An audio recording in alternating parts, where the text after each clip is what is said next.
Assalamualaikum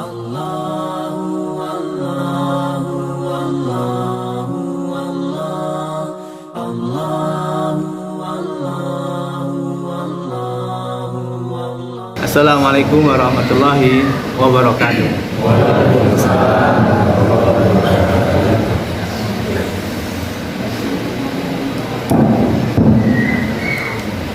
Alhamdulillah alladzi nahmaduhu wa nasta'inuhu wa nastaghfiruh wa na'udzu billahi min shururi anfusina wa min sayyiati a'malina may yahdihillahu fala mudilla lahu wa man yudlilhu fala hadiya lahu. Asyhadu an la ilaha illallah wahdahu la syarika lahu wa asyhadu anna Muhammadan abduhu wa rasuluh.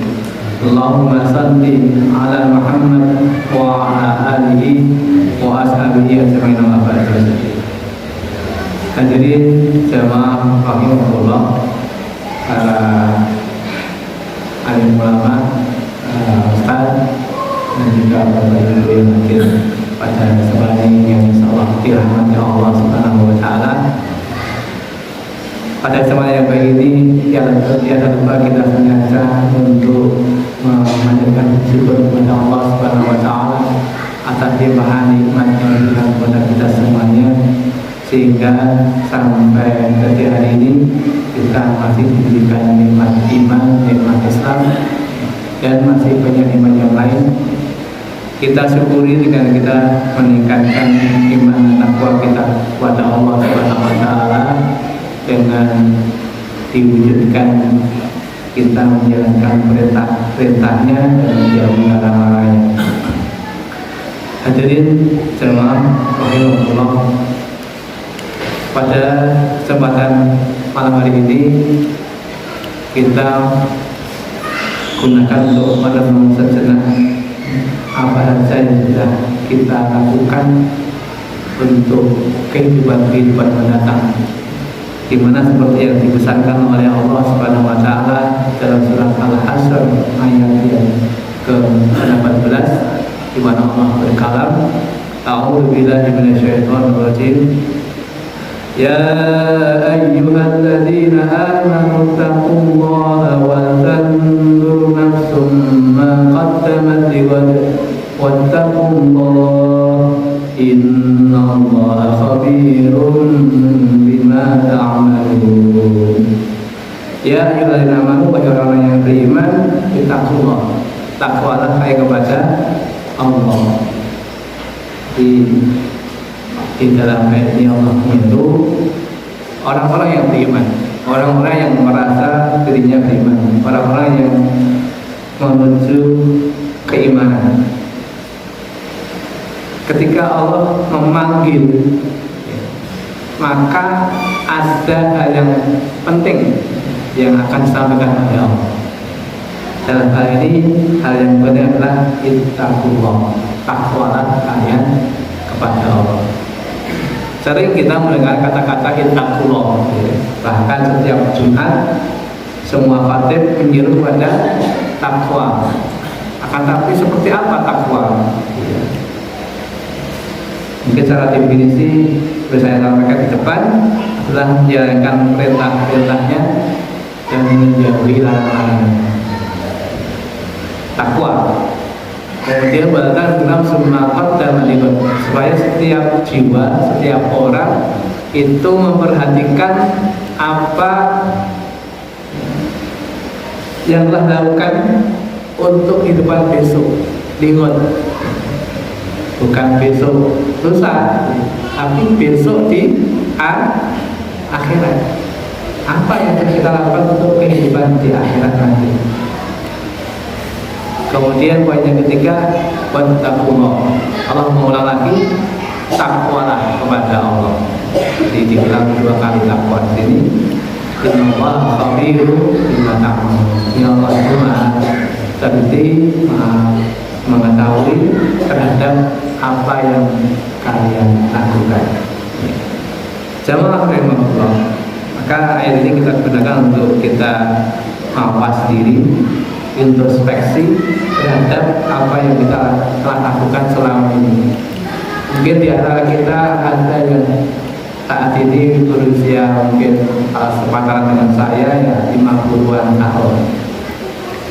Mungkin ada yang lebih muda lagi, 30 tahun, atau mungkin ada yang lebih tua lagi, 70 tahun.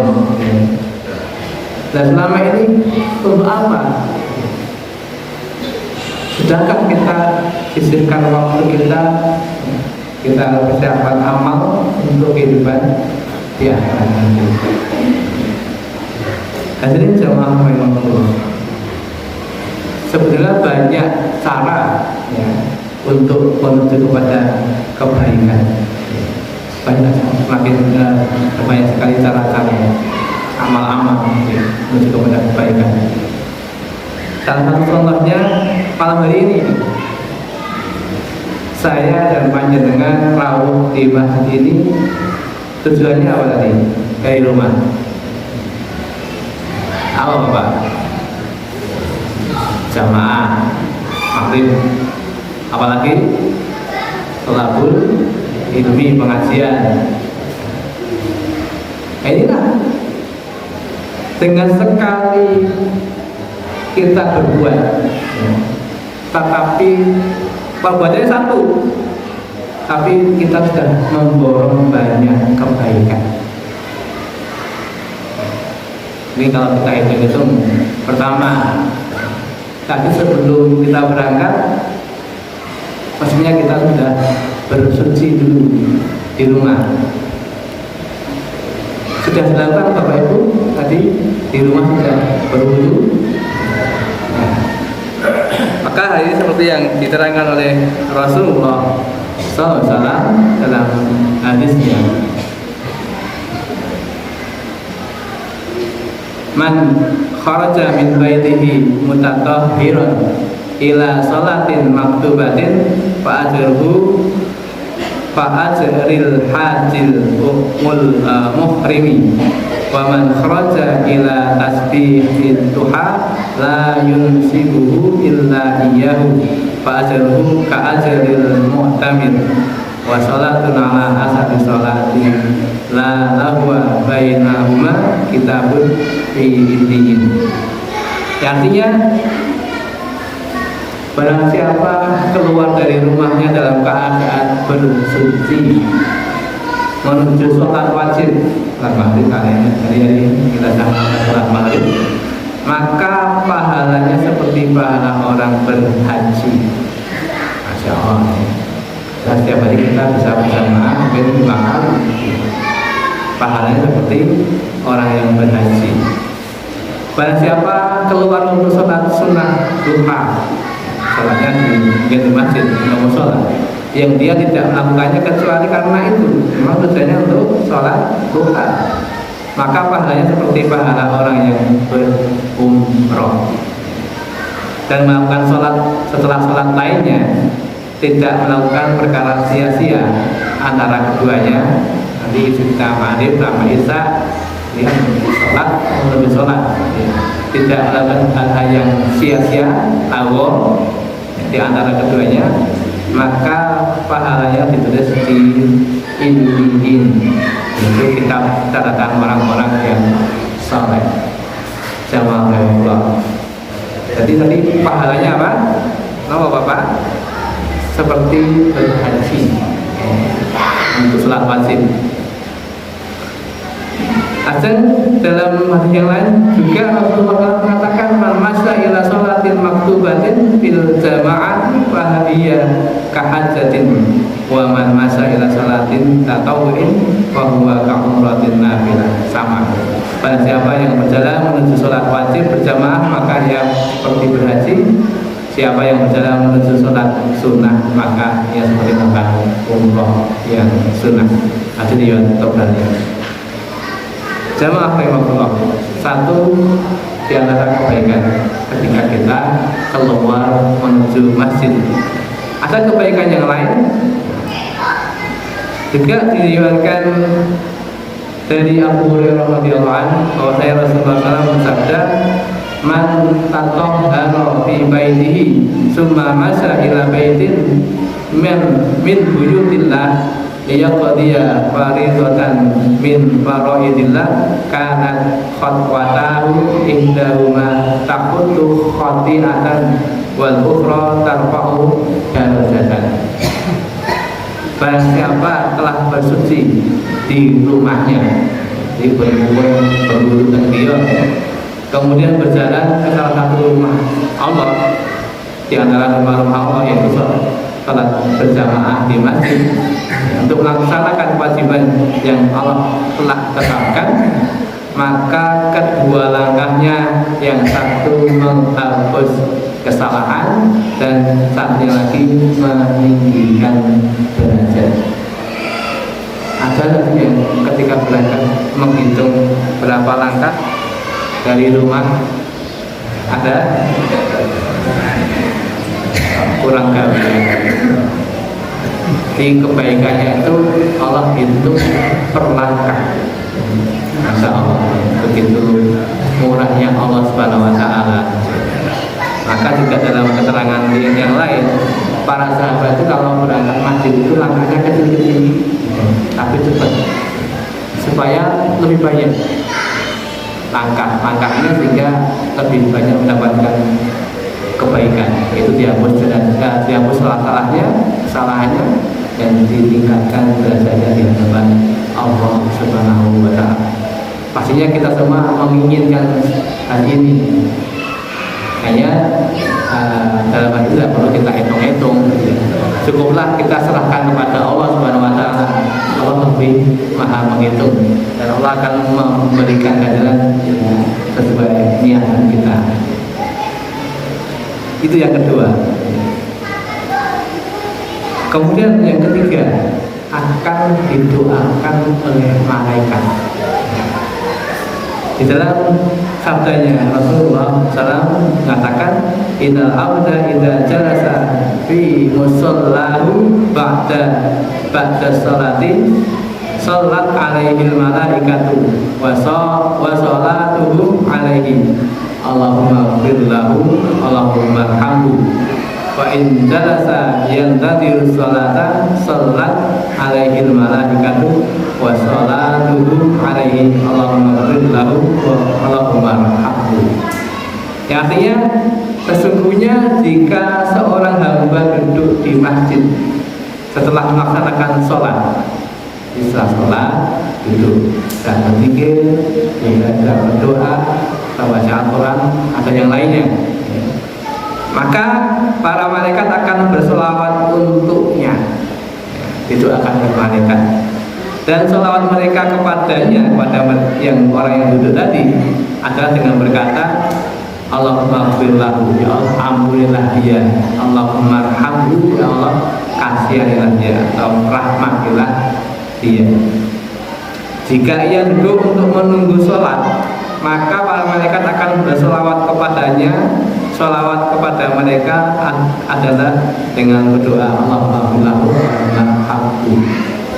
Jamaah Allah, menunggu atau duduk setelah sholat itu mungkin kita dianggap ngomong duduk-duduk lagi, tapi ada nilai kebaikan situ, bahkan didoakan oleh malaikat. Ketika malaikat berdoa, mustajab betul. Mustajab, malaikat itu makhluk yang la ya'sunallah, tidak pernah memaksiati Allah, tidak pernah durhaka kepada Allah. Maka ketika berdoa akan dikabulkan oleh Allah Subhanahu Wa Taala. Jadi kalau kita ingin mengharap banyak doa dari malaikat, ya sering-seringlah datang ke masjid, duduk setelah salat, duduk agak lama, tapi bukan untuk ngobrol, dijaga dari batal. Terus gunakan waktu untuk kebaikan-kebaikan, sambil dapat kebaikan juga akan didoakan malaikat. Begitu juga ketika menunggu sholat berikutnya, setelah maghrib duduk di masjid menunggu sholat isya, maka itu pun juga malaikat bersolawat atasnya, terus sampai waktu sholat berikutnya. Masya Allah.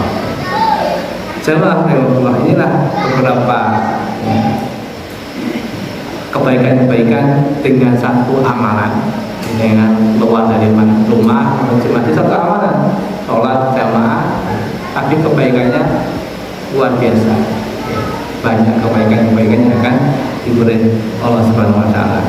Dan semuanya itu kita lakukan ya, supaya kita menjadi lebih dekat dengan Allah Subhanahu Wa Taala. Karena memang kita diberitakan Allah untuk amanu wa amilus sholihat, untuk beriman dan beramal soleh. Apa amal soleh itu? Para ulama mendefinisikan amal soleh itu adalah satu amalan yang ketika amalan itu dilakukan itu akan mendekatkan dirinya kepada Allah Subhanahu wa Ta'ala. Amal apapun ketika dilakukan akan lebih dekat dengan Allah. Tapi ketika satu amal dilakukan malah menjauhkan dari Allah, itu bukan amal soleh, amal toleh. Jadi jangan salah, ada soleh, ada toleh. Soleh itu baik, toleh itu buruk. Maka dalam kita baca Al-Quran itu juga harus lafalnya harus benar. Jangan keliru antara hak dan hak misalnya, antara a dan ain. Innallaha sami'un alim. Dia Allah itu maha mendengar, maha mengetahui, maha melihat. Tapi ketika inna Allahi alim, sebenarnya siksa Allah itu pedih, sama bunyinya, hampir sama. Alim sama alim. Nah, maka kita mendapat harus makhrajnya harus benar. Jamaah rahimahullah. Itu mungkin sedikit pengantar pembuka. Berikutnya akan kita sampaikan bagaimana kita meraih derajat kemuliaan di hadapan Allah Subhanahu wa Ta'ala. Dan saya yakin Bapak Ibu yang hadir ini ingin mendapat kemuliaan ya, dari Allah, bukan kemuliaan dari manusia saja. Mungkin nilai kemuliaan di dunia ini yang sering diharapkan mungkin dilihat dari segi harta. Orang akan diumumikan ketika dia punya harta banyak. Apalagi orang akan dimuliakan ketika mempunyai kedudukan jabatan yang tinggi. Terus satu lagi, orang dimuliakan karena keturunan ningrat atau darah biru, sehingga dimuliakan. Tapi menurut Islam, nilai kemuliaan bukan dinilai dari itu semuanya. Itu nomor sekian. Tapi yang utama adalah seperti apa yang disampaikan oleh Allah Subhanahu wa Ta'ala di dalam surat Al-Hujurat, surat ke-49 ayat 13. Ini ada yang sudah hafal dari jamaah ini. Ini surat ayat yang terkenal. Ada yang hafal? Kalau kita bacakan ya. Ya ayyuhan nasu inna khalaqnakum min dzakarin wa unsa wa ja'alnakum syu'uban wa qabaila lita'arafu inna akramakum indallahi atqakum innallaha 'alimun khabir.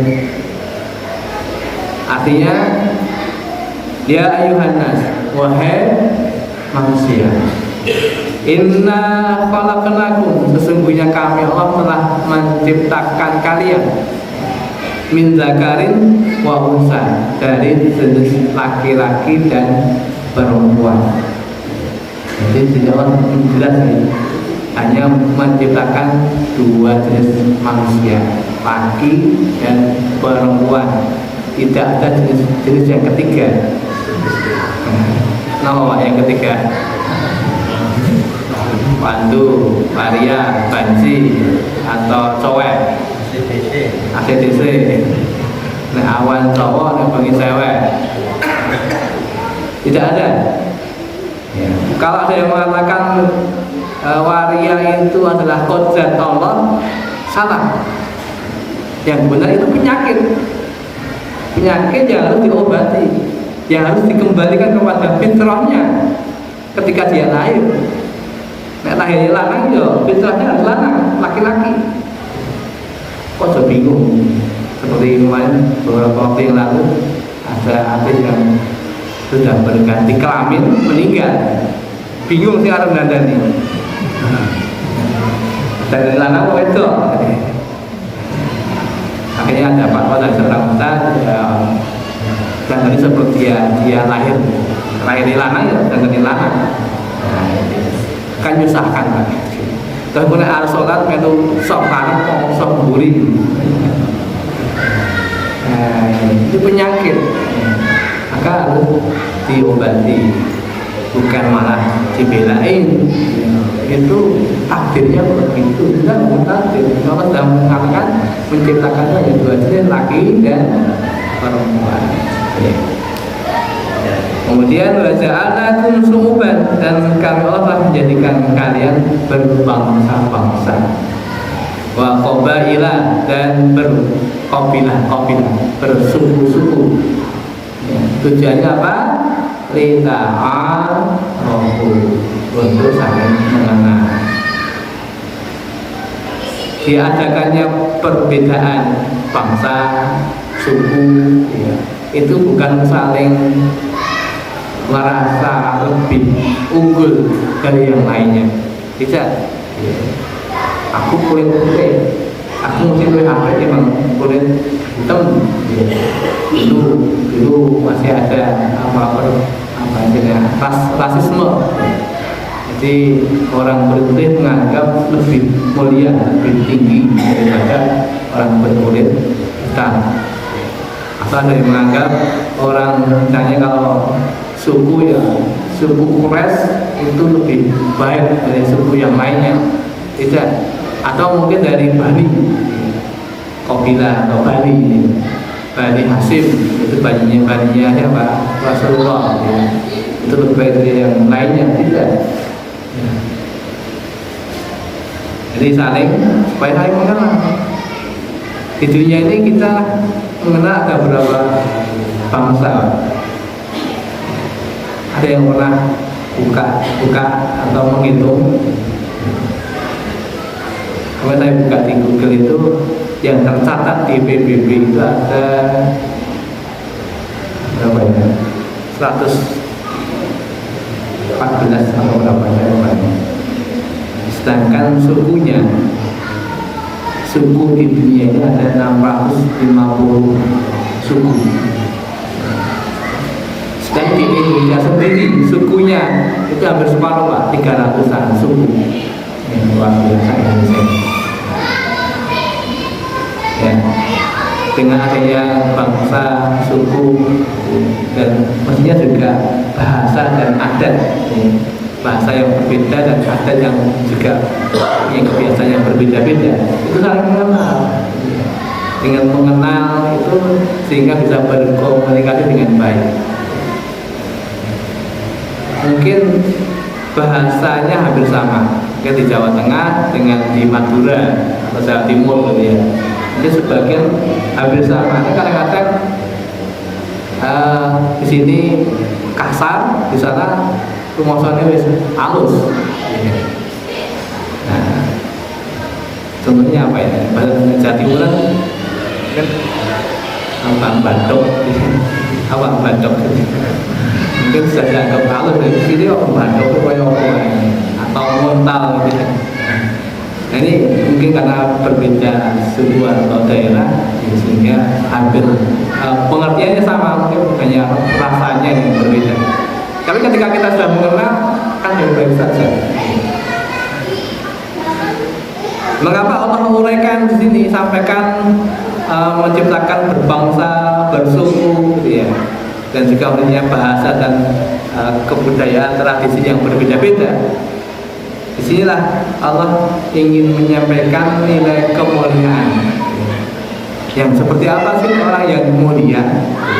Maka Allah menyampaikan inna akramakum indallahi atqakum. Sesungguhnya orang yang paling mulia di antara kalian itu orang yang paling takwa di antara kalian. Ini yang harus kita garis besar. Jadi kalau kita ingin meraih kemuliaan di hadapan Allah, ya kita harus bertakwa kepada Allah Subhanahu wa Ta'ala. Takwa dalam arti dengan sungguh-sungguh, bukan hanya sekedar hanya perkataan saja aku iman dan takwa kepada Allah, tapi kenyataan bukti kesehariannya tidak tampak, maka belum seperti itu. Innallaha alimun khabir, yang Allah itu maha mengetahui dan maha teliti. Baik jamaah Allah, saya dikte ayat ini nanti dibaca bersama ya. Saya baca penggalan nanti ditirukan supaya kita sama-sama mendapat kebaikan Al-Quran yang kita baca. A'udzu billahi minasy syaithanir rajim. Monggo. A'udzu billahi minasy syaitonir rajim. Ya ayyuhan nasu, ya ayyuhan nasu, inna khalaqnakum min dzakarin wa unsa, khalaqnakum min dzakarin wa unsa wa ja'alnakum syu'uban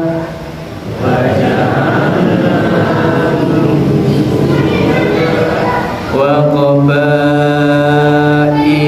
lita'arafu.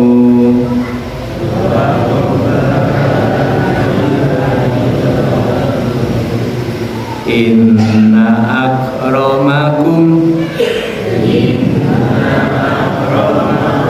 indallahi atqakum. Innallaha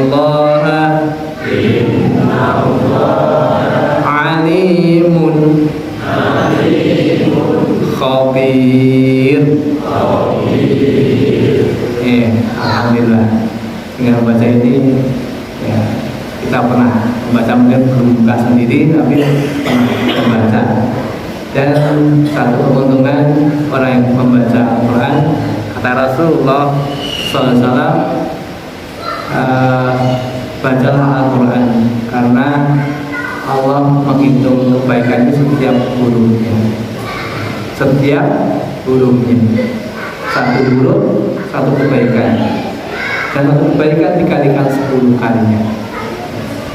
Dan kata Rasulullah, wala aqulu alif lam mim harfun, dan aku mengatakan bahwa alif lam mim itu bukan satu huruf, tapi alif satu huruf, lam satu huruf, mim satu huruf. Ketika kita baca alif lam mim itu kita terdapat 30 kebaikan. Kalau kita baca satu ayat ini sudah berapa huruf? Jawab Allah. Jadi di sini Allah menyampaikan pesan yang disuruh adalah manusia. Semua yang hadir manusia ini. Jadi disuruh ini oleh Allah Subhanahu Wa Taala. Bahwa Allah telah menjelaskan menciptakan manusia laki-laki dan perempuan. Di depan laki-laki, di belakang kanan perempuan. Dengan cirinya masing-masing, dengan kodratnya masing-masing. Dan juga Allah menjadikan berbangsa-bangsa. Kalau di sini suku ada berapa suku ini gimana? Suku Jawa, suku Batak ada tadi, Madura, Jawa. Kasih aku satu Jawa ya. Dan insya Allah di atas zaman ini sudah saling mengenal antara dengan sebelahnya, sudah mengenal.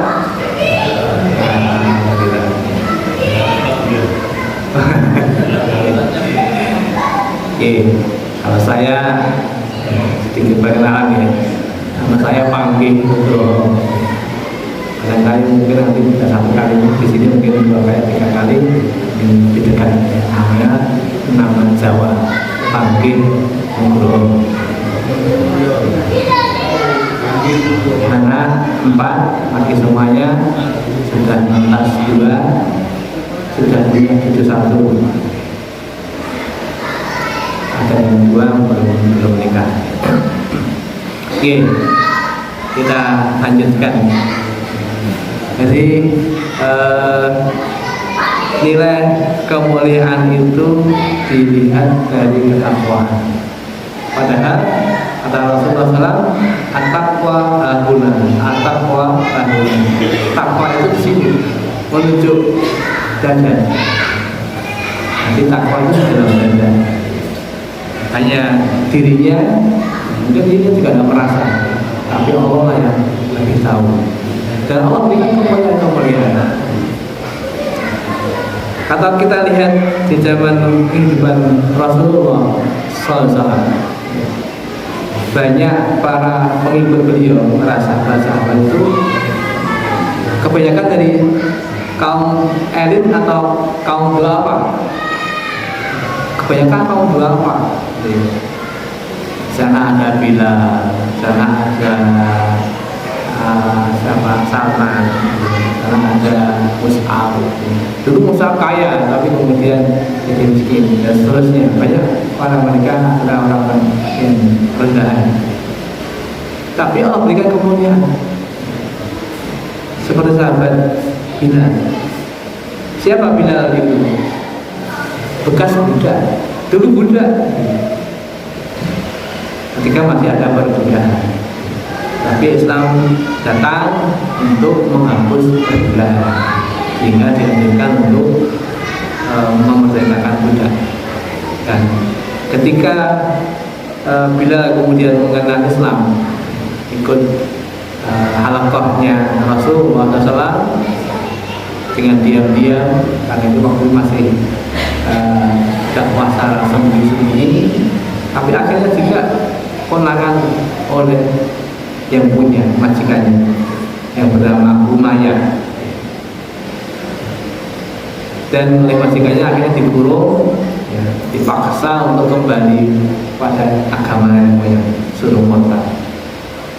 Ketika tidak mau, bahkan sampai disiksa oleh mereka, disiksa, dikeluarkan di padang pasir ketika siang hari, bajunya lepas, kemudian DPP masih ditindih batu besar, dipecuti, dipaksa untuk kembali. Tapi apa kata Bilal? Ahad, Ahad, Ahad salah satu asma Allah Subhanahu Wa Taala. Allah itu Esa. Tetap nggak mau. Qadarullah kemudian Abu Bakar lewat, kemudian kasihan dan tahu itu Bilal adalah sahabatnya, maka dia nego, ya, bakal nego dengan pemiliknya, ingin membeli budak yang bernama Bilal ini. Jadi budak itu seperti barang manusia, tapi seperti barang yang bisa diperjualbelikan, dan budak itu tidak memiliki dirinya sendiri karena dia harus malu pada tuannya. Akhirnya sepakat harga, dibayar oleh Abu Bakar, maka akhirnya Bilal menjadi budaknya Abu Bakar. Tetapi di saat itu juga Abu Bakar mengatakan, mulai hari ini engkau merdeka. Sungguh luar biasa senangnya Bilal berubah pada waktu itu. Nah, apa keutamaan Bilal ini? Yang mungkin kalau kita melihat dengan nggak ada rencang wong ireng kasa laute apa dite kita evi Pak ribut seneng apa mungkin kita ya manusiawi kadang-kadang menganggap apa ini, tapi di mata Allah Subhanahu Wa Taala Bilal itu luar biasa. Apa luar biasanya? Terbukti suatu saat Rasulullah SAW bermimpi dalam mimpinya itu Rasulullah mendengar apa? Terompahnya Bilal di surga. Terompahnya di surga. Kira-kira nek sandalnya di surga wongnya temu di. Oh, wong ditinggal. Nggih, mestinya di surga. Nah, di pagi harinya kemudian Rasulullah ketemu dengan Bilal. Ya, maka Rasulullah tanyakan kepada Bilal, Bilal, apa keutamaan amal apa yang utama dari ini? Sampai-sampai aku bermimpi mendengar terompah sandalmu di surga. Luar biasa. Jamaah rahimahullah. Rasulullah itu kalau mengenal sahabatnya itu bukan hanya mengenal nama atau suaranya, tapi sampai detail gitu. Suara langkahnya saja apa gitu. Dengan apa betul? Suaranya langkah Pak Cito. Apa? Pak Sam ini. Sampai seperti itu detailnya. Tahu ini suara langkah ini. Iya. Maka dipikir-pikir, tidak ada yang semua yang biasa saja, standar saja. Tidak ada yang unggul, yang istimewa. Akhirnya dipikir-pikir, oh iya Rasulullah, saya satu amanah yang mungkin tidak pernah lakukan. Apa itu? Itu ketika saya hadas batal dari wudunya, maka dia berwudu kembali. Setiap hadas, mungkin kentut, mungkin ke belakang atau yang lainnya, kemudian beliau tidak sahabat dia itu kemudian berwudu, tidak hanya berwudu, kemudian melakukan sholat sunnah 2 rakaat. Apa ada dalilnya? Beliau tidak melakukan ini karena belum pernah mendapati Rasulullah sholat seperti itu, tapi beliau lakukan. Bid'ah itu berarti suatu hal yang amal sahabat yang istimewa ini ternyata Rasulullah mendiam, yang berarti itu menjadi akhirnya menjadi sunnah. Jadi apa yang didapatkan Bilal, akhirnya ulama fuqaha, orang fikih mendefinisikan sholat setelah wudu tadi dinamakan sholat apa? Sholat sunnah syukrul wudu. Ada istilah sholat sunnah syukrul wudu. Jadi sunnah itu dibagi 3. Ada sunnah fi'liyah, ada sunnah qauliyah, ada sunnah takririyah. Pertama sunnah apa? Fi'liyah, perbuatan. Jadi apa yang dilakukan oleh Rasulullah itu menjadi sunnah beliau. Pertama dalam hal ibadah. Maka banyak sahabat ketika Nabi sholat itu benar-benar dilihat sholat Nabi itu seperti apa. Karena orang sahabat yang banyak yang melihat, sehingga kadang-kadang antara sahabat satu dengan sahabat lain itu melihat berbeda. Mungkin dari segi bacaan, mungkin dari segi gerakan. Sing siji ngomong gerakannya nek misalnya takbir semene ini sak bunda. Tapi yang lain kamu melihat setinggi kuping dia. Nah ini karena di beda kesempatan dan berbeda orang yang melihat. Nah ini perlu kita belajar karena Nabi mengatakan sallu kama ra'aitumuni usalli. Salatlah kalian seperti engkau melihat aku sholat. Nah kalau sekarang kita ini tidak ketemu Nabi, sehingga tidak pernah melihat Nabi sholat pernah. Dan usaha seperti itu kita belajar dari sunnah-sunnah hadis Rasulullah SAW. Jadi pertama qauliyah, ucapan. Apa yang diucapkan oleh Rasulullah? Ya, pilihan, perbuatan apa yang dilakukan oleh Rasulullah menjadi sunnah. Kemudian yang kedua qauliyah, ucapan Nabi. Dia mengatakan Iqra'ul Qur'an fa innahu ya'ti yaumil qiyamati safi'an fi ashabi saya. Bacalah Al-Quran, karena sesungguhnya Al-Quran itu nanti akan datang pada hari kiamat sebagai pemberi syafaat. Dan saya yakin Bapak semua ingin mendapat syafaat di akhirat nanti. Di samping kita mengharapkan syafaat dari Rasulullah SAW, juga ada syafaat dari Al-Quran. Maka banyak-banyaklah membaca Al-Quran. Maka kalau di DPR itu ada 9 kan, tiada hari berlalu tanpa membaca Al-Quran.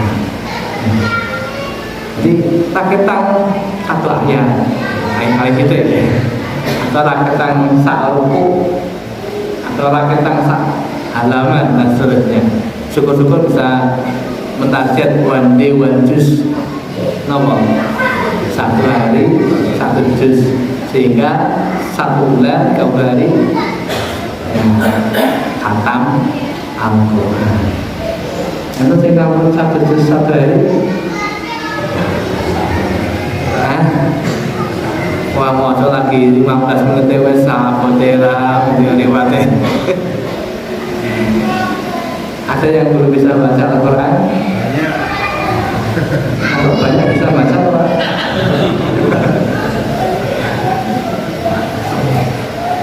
Ya, inilah peluang.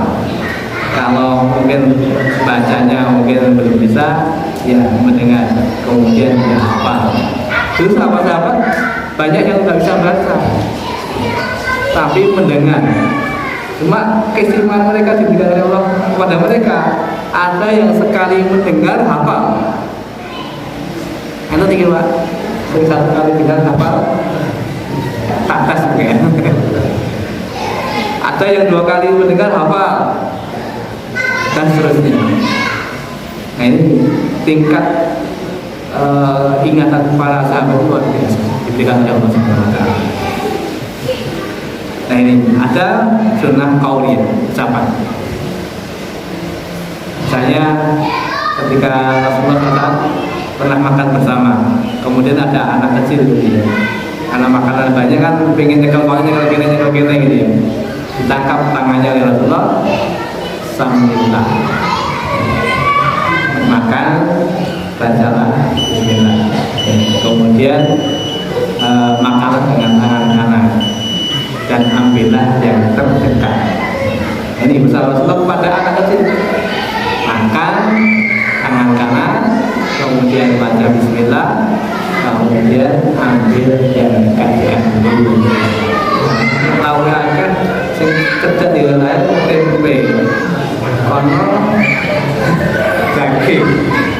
Ya, aku diputar lah, kalau minta tolong, diambilkan. Oke, saya mengakhiri Bapak. Ini salah satu contoh. Nah tadi kemudian takririyah, sunnah yang ketiga, sunnah takririyah itu perbuatan para sahabat, kebaikan, amalan kebaikan, dan Rasulullah melihat dan mendiamkan. Seperti bila tadi, Rasulullah belum mencontohkan. Ketika batal wudhu, kemudian wudhu, setelah wudhu sholat sunnah, Rasulullah tidak memerintahkan atau tidak mencontohkan, tapi Bilal melakukannya. Jika tidak ada Nabi, bisa dikatakan itu bid'ah. Jadi ketika Nabi melihat dan beliau mendiamkan, bahkan mengiyakan, karena termasuk amalan utama bagi Bilal, sehingga sampai mengantarkan dia masih hidup meger-meger pada waktu itu, tapi sudah dikabarkan oleh Rasulullah sandalnya terdengar di surga. Masya Allah, kabar gembira bagi Bilal bin Rabah yang muda, bekas muda. Jadi Allah Subhanahu wa Ta'ala memuliakan Bilal karena ketakwaannya kepada Allah Subhanahu wa Ta'ala. Atau juga dalam suatu saat ketika Rasulullah berhaji, setelah dari Arafah terus menuju ke Musdalifah, Rasulullah menunggang bentar salah tapi beliau sendiri. Nah, sahabat-sahabat itu berada, aku yo sing digoncengke menuju Musdalifah gitu. Tapi ternyata Rasulullah memilih bukan sahabat-sahabat mulia itu yang beliau boncengkan, tapi beliau memilih Usamah bin Zaid, juga anaknya budak Zaid bin Harisah. Jadi budak dan diangkat anak sebagai anak angkat Nabi, kemudian anak namanya Usamah diboncengkan oleh Rasulullah Bilal, namanya Bilal.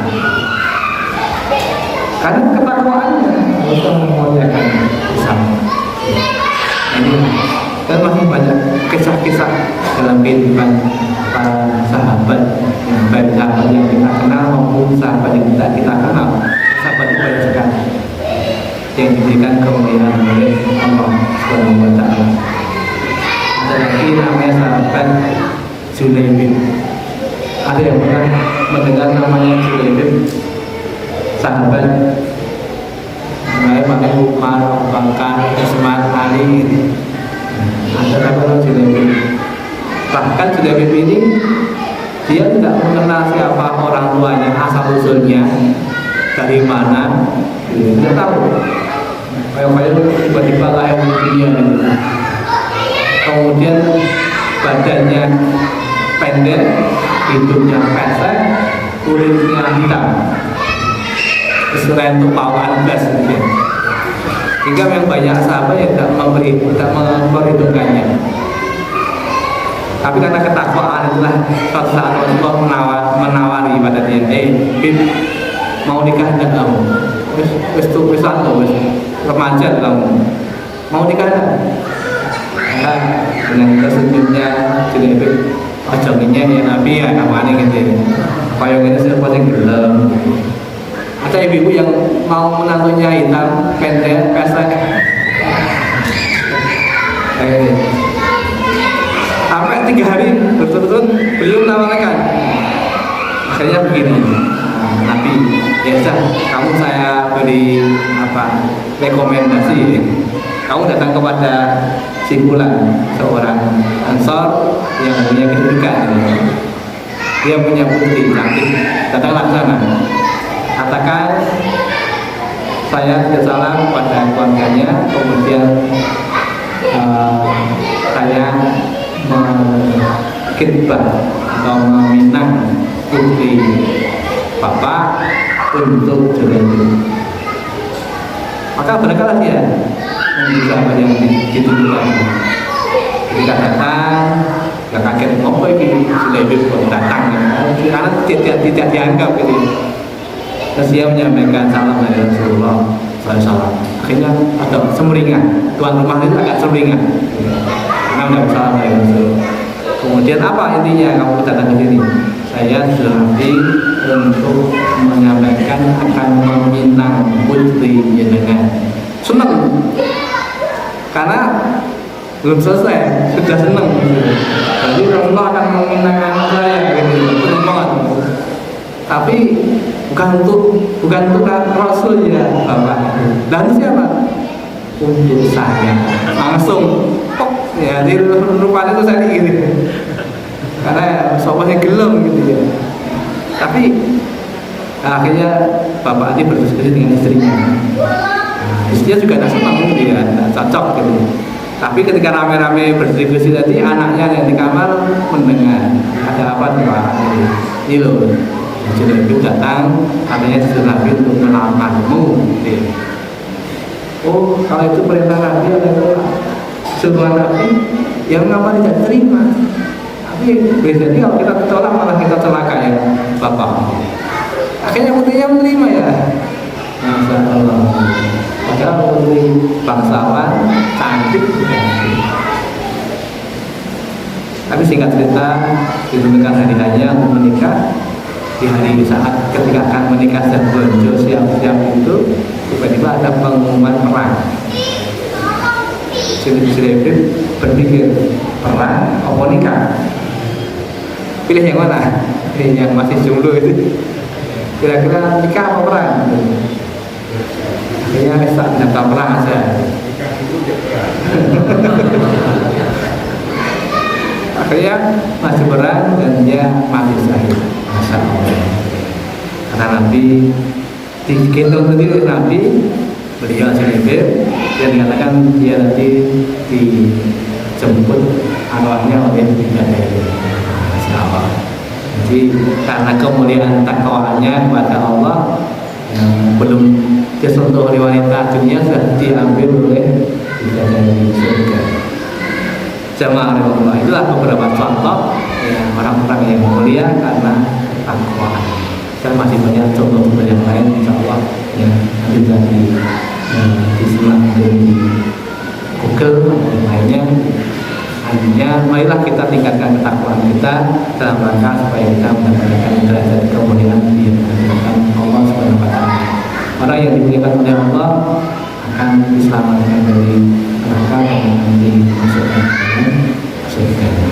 Demikian jemaah Allah yang saya sampaikan, dan marilah kita untuk doa bersama. A'udzubillahi minasyaitonir rajim. Bismillahirrahmanirrahim. Alhamdulillahirabbil alamin.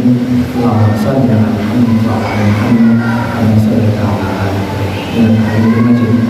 Rabbana ighfir lana dzunubana wa kaffir 'anna sayyi'atina wa tawaffana ma'al abrar. Rabbana la tuzigh qulubana ba'da idh hadaytana wa hab lana min ladunka rahmah innaka antal wahhab. Allahumma arina al-haqqa haqqan warzuqna ittiba'ah wa arina al-batila batilan warzuqna ijtinabah. Allahumma a'inna ala dzikrika wa syukrika wa husni ibadatika. Rabbana la tu'akhidna in nasina wa akhtana. Rabbana wa la tahmil 'alaina isran kama hamaltahu 'ala alladziina min qablina. Rabbana wa la tuhammilna ma la taqata lana bihi wa'fu 'anna waghfir lana warhamna anta maulana fansurna 'alal qaumil kafirin. Allahumma inna nas'aluka al-huda wat-tuqa wal 'afafa wal ghina. Allahumma inna nas'aluka al-ridha wal jannah wa na'udzu bika min as-sakhati wan nar. Rabbana ighfir lana wa li ikhwanina alladhina sabaquna bil iman wa la taj'al fi qulubina ghillan lil ladzina amanu. Rabbana innaka ra'ufur rahim. Rabbana atina fid dunya hasanah wa fil akhirati hasanah wa qina adzabannar. Wassallallahu ala Muhammad wa ala ali Muhammad. Alhamdulillahirabbil alamin. Assalamualaikum warahmatullahi wabarakatuh.